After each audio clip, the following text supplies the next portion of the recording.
All right, well, okay, and there we are. All right, and that's how people I encourage or will say, I usually forget, but if people want to ask questions, they can ask them that way. Oh, that's right. Remind me to get a picture of the two of you for scrapbook. And a big thank you to Desert Financial Credit Union for sponsoring our Community Spotlight program. Good morning, Rim Country. Happy Thursday. And look at that. The first person to comment on our Facebook live stream is Sarah Hubbard. Sarah Hubbard? Sarah Hubbard. We were just talking about you, saying hi and waving to you on our Facebook Live, and there you are watching along with others. So, and also people listening on the radio. Good morning, and I hope you're warm, staying warm wherever you are. It's thankfully not as windy today. Still a little breezy out there. I think they were calling for 15 to 20 mile an hour winds, but much better than 50 mile an hour winds. That was very blistery the other day, so glad that is behind us. Also, hello to Bobby Lowry from Lowry's Window and Door watching. Good morning, Bobby and Faith. Well, in the studio this morning, it is our Payson Premier Dental Day. Have Dr. Kristen Wade in. Good morning, Dr. Wade. Good morning. And with her is Patty Wisner, and she's with NAMI of Payson. And we're going to be talking about that program, what NAMI, and is it NAMI? Am I saying that right? You're saying it perfectly. Okay, NAMI. I've heard both, but I go with NAMI. NAMI, yeah, because I know. Yeah, that is better than NAMI. NAMI sounds kind of whiny. Yeah, my mammy, Alabama, NAMI, NAMI. So, and what the organization is, services that are provided, programs, classes here in Payson. So I'm going to learn a lot about that today. So first, Dr. Wade, if you want to share, because this program, it's wonderful. Payson Premier Dental, a sponsor of KRIM Community Radio, and instead of once a month just to talk about Payson Premier Dental and what you guys are doing, we could do that because you guys have a lot going on in the dental office. You offer a lot of different services, but what we do is talk about the different organizations, programs, projects that you're involved in the community, and NAMI is one of those programs. So if you want to share maybe how you got connected with NAMI. Well, it's one of those things. Patty and I have been friends for years. Kids go way back, and through a lot of different situations, mental illness has kind of been in my family before we even knew what it was called. I think my grandmother and my dad suffered from bipolar disorder, and we didn't know it growing up. I didn't know any different. But one of my friends, their favorite story is our electricity would be shut off, quite regularly, and so my dad at one point must have been on a manic phase and went and bought an electric piano. Nobody played piano in the house, and the electricity was not working. So, it's one of those things that, I think end up kind of making, like we talked about, some excuses, like, just a little quirky, normalize it. But I think mental health, and I think what we've seen, from COVID is everything has been kind of amplified in a way, and there's just not a lot of services out there, and especially in Payson, a more rural area, just not a lot available. And Patty, through her hard work and efforts, and a lot of the volunteers, and has just really kind of promoted and pushed to where it's a vital part of the region now, offering services like family support groups, family class to class. That's what I'm in right now. So just learning, and I had a counselor had recommended NAMI to me a while ago, and I wasn't really aware of the area. So I ended up doing some Zoom calls with some people in Tucson, and then got connected with Yavapai, and then now we're in Payson. So And so, Patty, could you, I guess for those that aren't familiar with NAMI, go over a little bit what NAMI is, what it Sure, stands thank for, you. and yeah. And when I listen to Kristen, it makes me realize, boy, we have to do a better job about getting information out there. And so any time that we have that opportunity, I really appreciate that. Oh, yeah. So to take a really big subject down to a short one, NAMI has been around since 1979. It was started by a group of parents around the kitchen table, and it has grown from that small group to the nation, and probably the world's, but then definitely the nation's largest grassroots movement to improve the lives of those affected by mental illness, or a better way of saying it's probably mental health conditions. And they do this through education, advocacy, and support. Also research at the national level.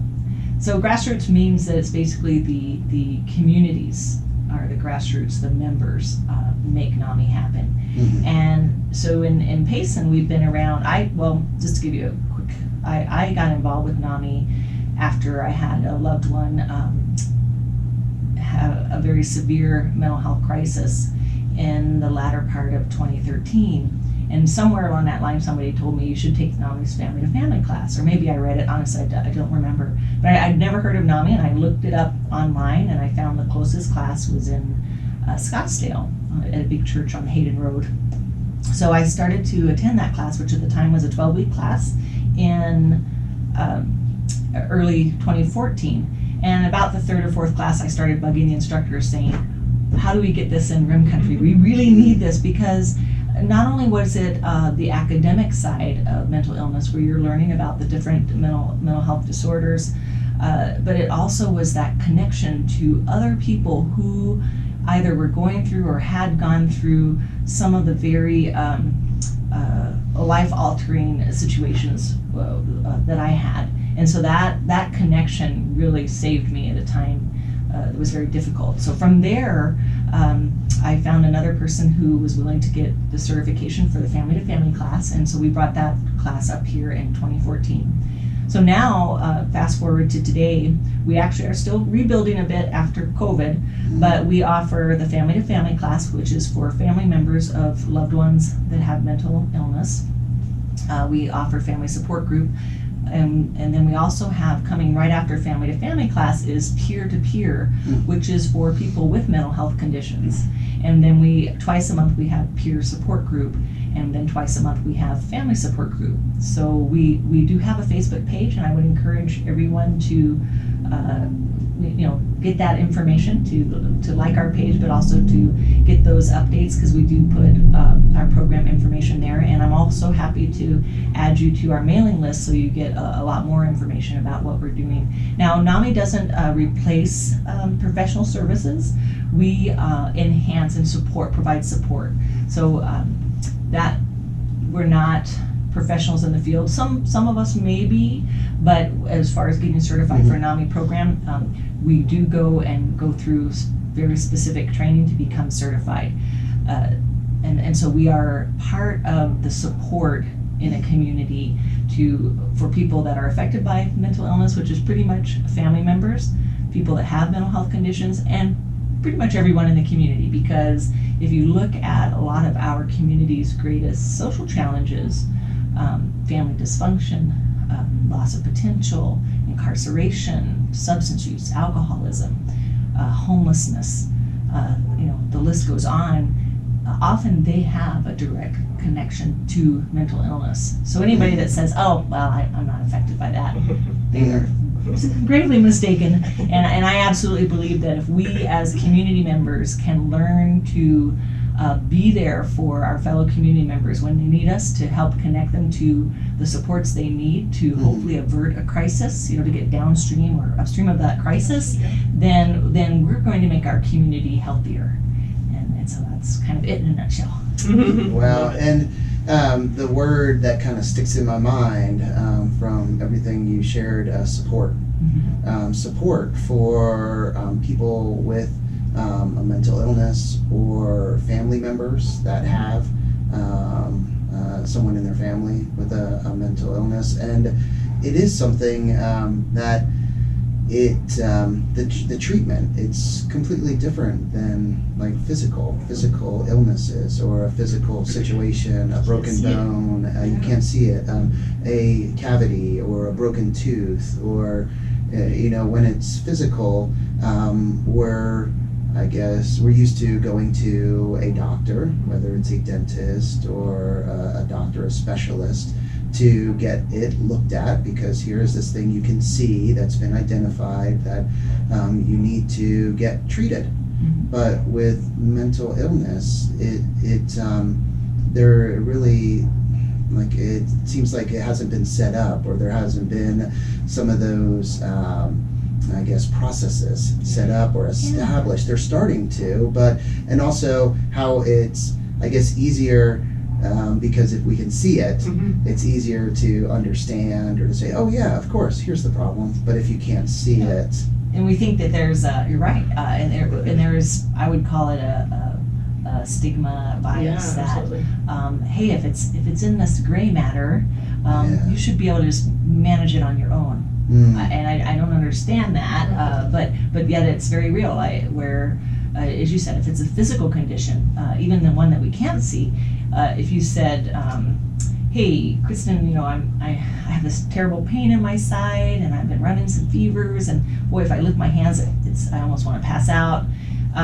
She might think, well, you should go and to the doctor and get that checked. It kind of sounds like you have appendicitis, and we want to get ahead of that. Yes. And nobody would think the worst of you for that.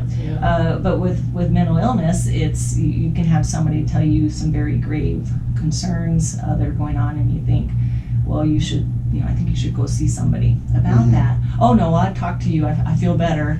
Yeah, I'm not a doctor, but yet we have this. To tell somebody, well, I've gone to see a psychiatrist for some help.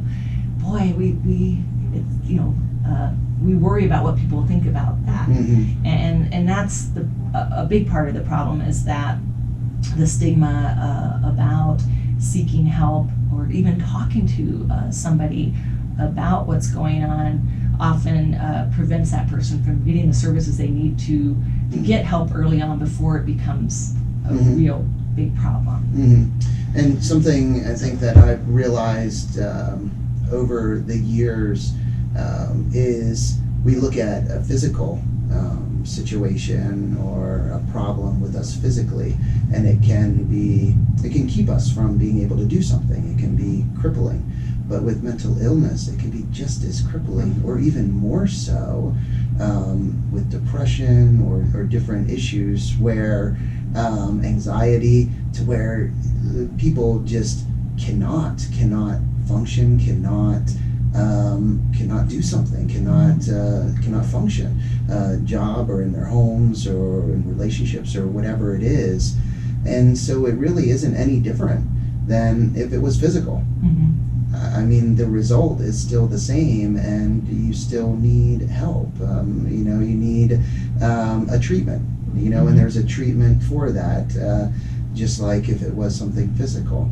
So I think, like you said, where in the past we've just looked at, deal with it, handle it, come on, get yourself together, pull it together, snap People out of it. have it worse than you. Yes. Yeah. The things that we say are very cruel, often, that because we have this sense that if you're strong enough, then you can work your way through this. Yeah, and unfortunately, that's not the case. No, and I think as there's more awareness, and we have a better understanding as a society and as people, then hopefully it is a case where that isn't said, or you don't really hear that anymore, because there's a better understanding. And conversations like this, when prominent people in the community, such as you, Dr. Wade, and you are willing to have these conversations, make all the difference. I really appreciate that.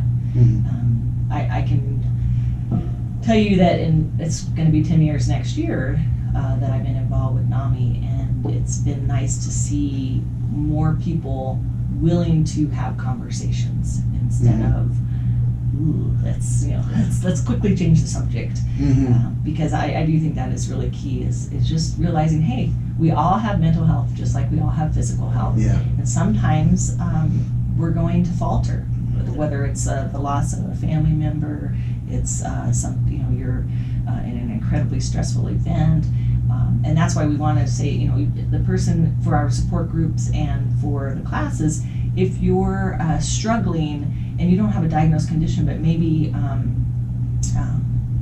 you've say lost somebody and you're finding that you're just not, life just doesn't seem as good. Mm-hmm. You're having trouble thinking at work. So you don't really care about connecting with your friends. All of these are symptoms of a larger problem, and it may just be that you need some extra support. So come join us. Let's see what we can do. Let's have a conversation and talk about the group wisdom of what's worked for others that might help that person too. So if you can share, I guess, some of the programs, the times, how people would find out more information, how they can come to the different Well, programs. thank you.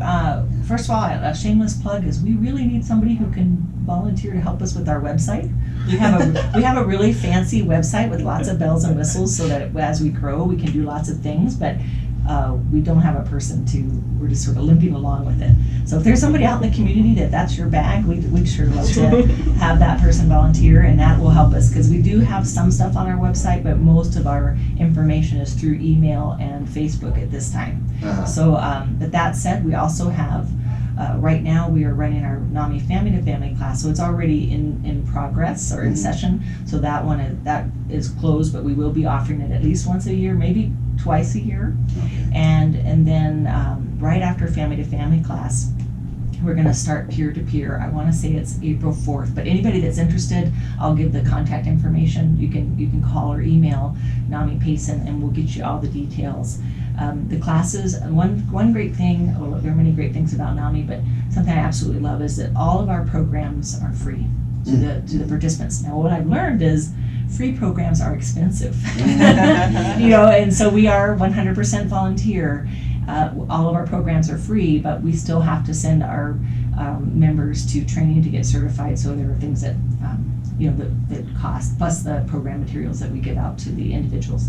But going back to the program, so we have 2 classes that we're offering this year: the NAMI Family to Family, and then the peer-to-peer. And these classes have a whole bunch of academic information about mental illnesses, in addition to strategies to improve understanding, workshops on communication. There's just a whole lot that's packed in there. And it's basically, how can you live your best possible life as a family member or as a person with a mental health condition. Support groups. So we offer 2 support groups now monthly, twice a month. The peer support group is for people with mental health conditions, or somebody that I mentioned before is really struggling to kind of regain their footing after an incident, or just maybe they don't know what it's causing. We welcome you to support group. The peer support group is on Wednesdays. Basically, think of Wednesday is support group night. So all of our programs are located at the Community Support Center, which is located at 308 East Arrow Drive, which is the site of the old MHA Foundation office, and they have given us a gratuitous lease. We're so grateful to have one building to have all of our programs. So first and third Wednesday of each month from 6:30 to 7:30 is the peer support group, and then the second and fourth Wednesdays of each month is family support group, same time, 6:30 to 7:30. And I love to show the building off. We ultimately hope to have it open many more hours to the public, where public could just walk in and connect to resources. We're not there yet, but we do open the building up at 5:30 on Wednesdays if anybody wants to drop in and talk to us. And we have literature on our programs and the different mental health conditions, and we just love to talk to people. Okay, so 5:30 p.m. every Wednesday. And what is the address again? 308 East Arrow Drive. East Arrow Drive. And if you remember the what was called the Almost New thrift store, used to be in that area. It's still there, the building. They closed the shop, but we're the building in the very front, and there's a big sign that says Community Support Center. And Patty, it is like a nonprofit, so you can accept donations, things like that. Thank you. Thank you for that. Yes, we are a 501(c)(3). Okay. Yeah. And also, was I going to ask? Chairs. You did a chair drive. We did a chair we did. drive. It didn't quite go as good as we had hoped. No. But No. So do you still need chairs? No, we actually had, Dr. Wade bought us 5 chairs, Uh-huh. and we really appreciate that. And then we had one of our members who I said, well, let's just be patient and wait for, Yeah. I'm hoping that some of the, this will. Yeah. And he said, no, you have to have your chairs. So he ended nice up chairs. buying, he He ended up bought buying chairs. us the rest of our chairs. There So we go. our Okay. classroom looks, it's cozy. Yes. I had overestimated how many participants we could pack in there. Uh-huh. So it's very cozy, but we have nice chairs and tables, Mhm. thanks to the donors. Yeah. Oh, okay, that's great. So just wanted to make sure that you did get She those, did get though. those. Okay, that is good. So I guess looking forward, that's what with NAMI looking at having that facility and having it open, I guess, to where people could come in, get information, and what would that take, or what does that plan look like? Definitely more members, Mhm. so that we could open up the building. Right now, the majority of our core group of program leaders Mhm. all work full-time like I do. Mhm. So that means that we're available after work hours. Gotcha. I think if we had some people with different work schedules or retirees, then we could open the building to the public more often. And we do require 2 people to be on site at all times, just in case there's a crisis. You have one person that can go and help somebody. And then kind of the vision, and we're not there yet, but the vision is to have what do you call those, sort of cubbies with computers, so that people could come and connect to resources. So I had a call that really struck me. Now it's been several months, but it was on the NAMI phone, and this was a woman in the community who was reaching out, looking for resources, and so she told me her situation, and I thought of an agency and another nonprofit that I thought could help her out. And so I was starting to give her the website, and she said, well, I don't have internet. I just have this phone. And so I said, okay, well, let me get you the phone number. There was no phone number on the website, no phone number. And yet this was an agency that seemed to be there to provide her with support and services. So that is something that I found, is that often the people that most need the services have the least capacity to attain them without advocates.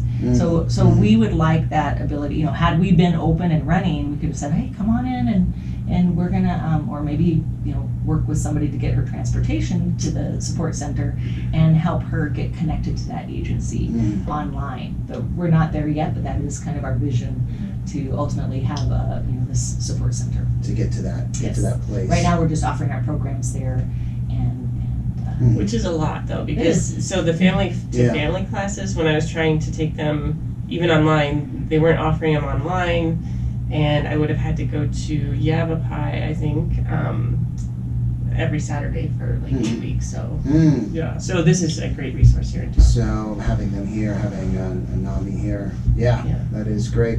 Again, talking with Patty Wisner, President and Program Director of NAMI Payson, and Dr. Kristen Wade, Payson Premier Dental, and this is just one of the organizations that Dr. Wade and Payson Premier Dental supports and helps out with, because that's a big part of your practice, and what you do is being a part of the community and giving back. So I know that's very much appreciated by a lot of people in the community. Thanks, Chris. We love Dr. Wade. Yeah. We really do. No, and it is great. So again, do you want to give the phone number? Oh, sure. out? Thank you. Yeah. So the phone number, and just a little warning here, is I answer the phone 99.9% of the time, and then when I go on vacation, I give it to another member. But so I don't listen to the calls till I get home from work. Occasionally, I'll bring the phone so I can make a call back during a break, but for the most part, it's too distracting, so I leave it at home. So I will get back to you within at least 24 hours, usually less than that. So the phone number is 928-301-9140, and our email address is really easy, and that's namipayson@yahoo.com. There we go. And if you work on websites, Yes. and that's what Patty led with. So I feel that this is important. But looking at the website right here, oh, that's nice. Thank you. Nice mobile site right here. But it is NAMIPayson.org. And if you work on websites, maybe you're retired or you work part-time or you don't have anything going on right now, or you're working and you would just like to help the organization out, then you can give her a call as well to let her know that you would maybe like to do that. You'd be interested in doing that. So. Thank you. Oh, yes. No, and would that be, do you have someone doing your social media as well? We, Colleen, basically my right-hand person, she's also, like me, she's a program director for or program leader for multiple programs, and also our treasurer, and she's amazing. Every dime is accounted for and receipts, and she's very organized, so I'm grateful for that. And she's the one that does the bulk of the social media posts, and then I throw in now and then, sporadically. It is not my forte. I'll tell you. I know it is what you need in this day and age, but when I go home, I'm not on the computer very much. Yeah. I'm a reader, so I love to read And a writer too, right? and occasionally. It's been a while when I retire. There you go. Well, and just want to say hi to a few people. Andrea Marquez watching. She commented, I love that mental health awareness is becoming more prevalent. Yes, that is a very good thing, Andrea. And then Clifford Lane watching in Southern Illinois. Howdy KRIM country. He's always watching. He's always watching. Yeah, he's always watching. What's the weather like there? Well, it was similar to Payson last time. Okay. Yeah, a couple days ago, I think similar to Payson, and he's in Southern Illinois. There, works for County Sheriff's Office, a dispatcher. Very So nice. yeah, so hello Clifford, and hello to everyone else, and well, thank you so much for coming in and sharing this morning. And thank you, Yeah. Dr. Wade, for Yeah. the support and again, and for both of you for having this conversation. Oh yes, you're so welcome. And 30 minutes goes Went by fast. fast. I know, but really good information. And again, we're very fortunate to have the support here, NAMI Payson here in RIM country, for the support, the classes, and it'll be great to see the continued growth of the organization. And we'd love to have, if somebody is interested in being a member, we have room for everyone. When I first started NAMI, I said, wouldn't it be awesome to have 1,000 members in the community? Which, if you're like, it's impossible. But if you think about it, membership is very inexpensive. It goes from $5 to $60, and I always tell people, if you can't afford the membership, I'll cover your membership, and because I just think it's so important to have. Can you imagine 1,000 people in the community actively talking about mental health and having those conversations with people to just connect them to resources, and at NAMI we can help you learn about the resources that are. We have a lot out there. It's just often finding out about them and then how to connect to them. That's where the issue is. Yeah, making that connection, and that does take people and time to be able to do that, to connect people with those resources. But once it seems like everything's in place, then that makes it much easier. Yeah. All right. Thank you again. Thank you everyone for watching and for listening. And again, thank you to Desert Financial Credit Union for sponsoring our Community Spotlight program. Time to get back to the music with some Don Henley, Fleetwood Mac, Nitty Gritty Dirt Band, and a song going out to Payson Premier Dental by the Ramones. I Want to Be Sedated. But first, a quick word from the National Weather Service. No, that was great. I love that, actually. Chris knows. I hide in the corner most of the time. Well, you did beautifully. I hide in the corner. Yeah, most and of the time. I appreciate your sharing your family.